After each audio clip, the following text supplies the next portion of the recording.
Heigl and Alexis Bledel have no business playing queer women on TV or movies. They look like two pieces of grass that don't know each other. Have you ever seen two pieces of grass that you thought were in love with each other? Let's talk about lesbian characters that have been butchered. Okay, get the popcorn and the haterade, because today I am hating on some straight actresses playing queer women. Hi, I'm Amanda. I'm addicted to fudgesicles, and this is my Really Gay YouTube channel.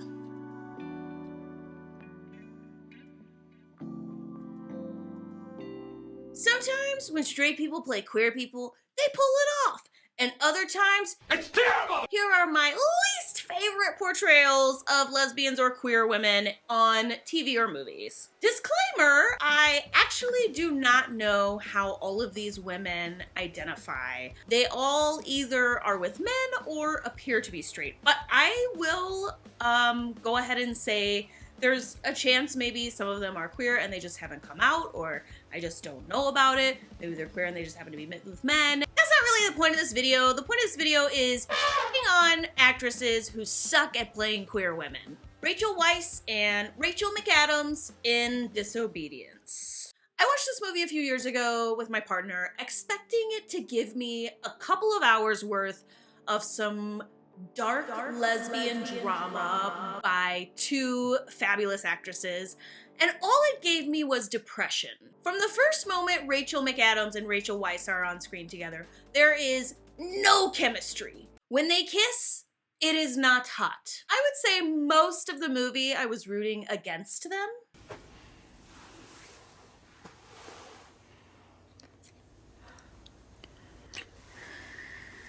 The way she kisses her hand, I just don't believe they want to bang each other when she grabs her fingers. I just don't feel that it's a pair of fingers that has been into her before. Like, not to be graphic, but I'm sorry.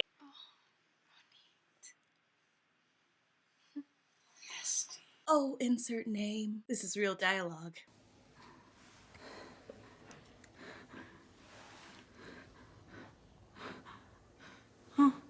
They look like they're afraid to kiss each other. Who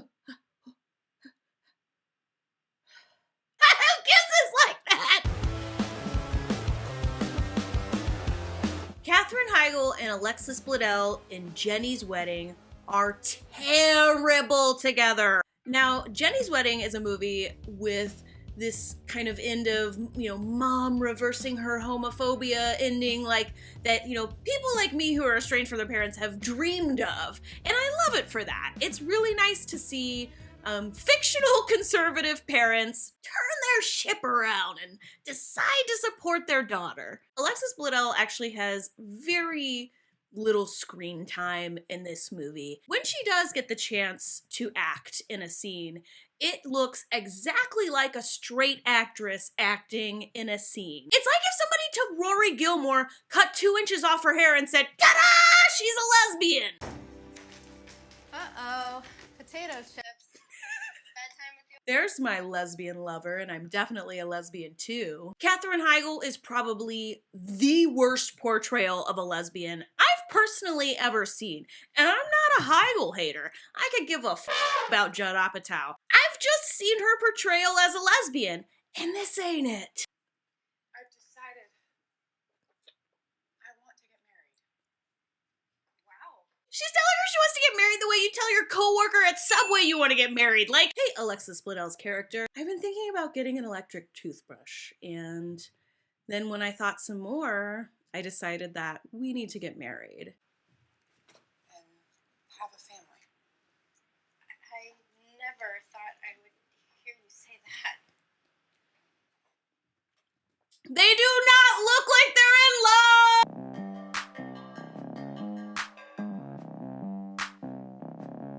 Okay, this is gonna ruffle some feathers because she's extremely respected, but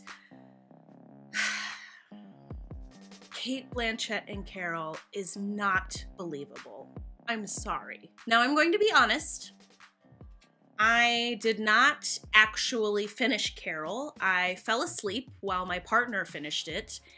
But I got a nice hour's worth of the movie before my eyes rolled to the back of my head due to boredom. Let's talk about Cate's portrayal of a married woman in the 50s who is going through a divorce and knows she's a homo and kind of picks up this woman at a shopping mall, and we see how difficult it is for any suspicion of gay activity back in the day. I would like to say I love Cate Blanchett. Her portrayal of that creepy wizard elf in Lord of the Rings was amazing, and I think she's extremely talented, but I did not for 1 second buy this woman as a lesbian. Not in any scene, you know, the ones where she's fighting or the ones where she's with Teresa.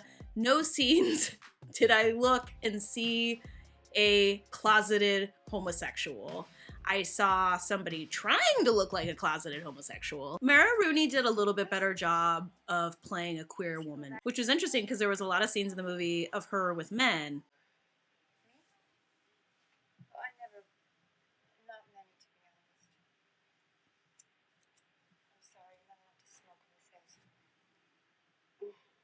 So at what point am I supposed to see Carol being into Teresa?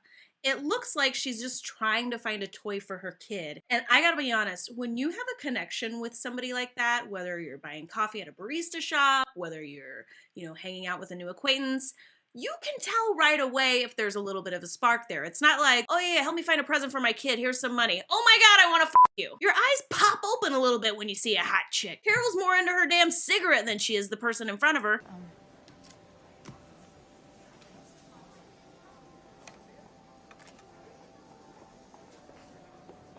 Like, is scratching your neck supposed to make me believe you're thinking about this woman's boobs? I don't mean to say the same thing every time, but it just doesn't appear to me that this woman knows the look of somebody who sees another woman and wants to devour her. Okay, next is, unfortunately, Molly Ringwald in Riverdale.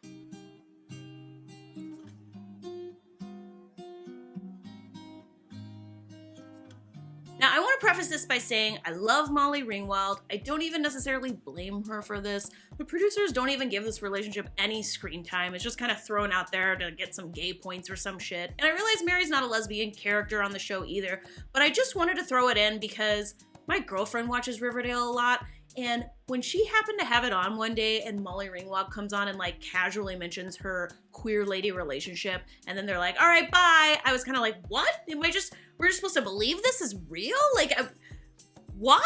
These freaking commercials aren't gay either. I can't believe I'm purposefully watching Riverdale. Because there's something else that I need to talk to you about. What's up? Brooke's next, my friend. She's my girlfriend. You know what? We haven't really been close since college, and then we reconnected after her husband died in Afghanistan, which was really hard on her. And first I just thought I was comforting her, and then, I don't know, it just happened. I don't want there to be any secrets between us, Archie. Hey son, long story short, someone died and now mommy's a Liz. Are you okay with that?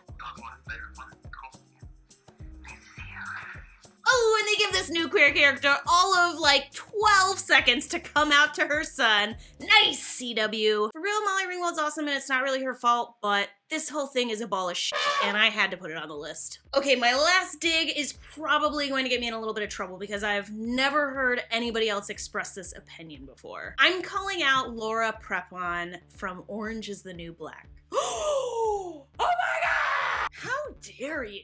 That is our show. That replaced the L word. Now, I don't think Laura did as bad of a job as the rest of the actresses on this list when it came to kissing scenes specifically. But there is no point in the series that I believe this actress is some sort of lesbian Pablo Escobar, okay? It just is, she just doesn't pull it off. The scenes where she's supposed to be this big womanizer drive me nuts because I've seen those type of lesbians. They're smooth, they're charming, they seem to walk on clouds, they got it all down, and Laura wasn't that. When she tried to act confident on screen, it really came off as somebody trying to act confident. It's interesting to me that Piper and Alex's relationship is a little bit of the mainstay of the show, that everything seems to revolve around, at least in the beginning, because I kind of never cared about that relationship. I didn't give a crap when they were on screen together because,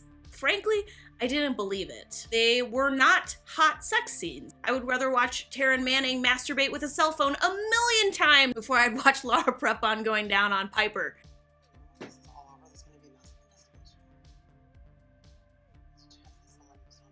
It's like the casting director saw Laura Prepon and she was like, somebody bring me some glasses. They're lesbian. Smell my fingers. They smell like marzipan. Smell my fingers is a weird come online. Okay. On my fingers then? They're so clean. Oh my god! Nobody would say that! Oh my god! Will you hop on my digits real quick? They're really clean. I scrubbed them. Okay, the way she's receiving the hug from behind, I'm not sure she's into a pair of breasticles rubbing up against her shoulders. Howdy, stranger. Lesbians do not say howdy. Okay, that's all the hetero actresses I'm gonna crap on today. I'm definitely gonna make another list of the best portrayals of lesbians or queer women on TV or movies because this really brought my attitude down about sapphic entertainment portrayals, and I need to bring it back up a little. If I didn't say what my true opinion was in these videos, they would be really f***ing boring. But if you think I'm a hater, go ahead and tell me in the comments. I am judging the shit out of these women. Please subscribe if you haven't already. During times like this, when we're in a pandemic, sometimes even just getting one new subscriber can make you feel so good. It makes your heart feel squishy and gooey. And so if you haven't, please do so. I'm gonna be back next Thursday. Every Thursday I drop new videos. Thank you so much for tuning in. Catherine Hagel sucks. Carol sucks.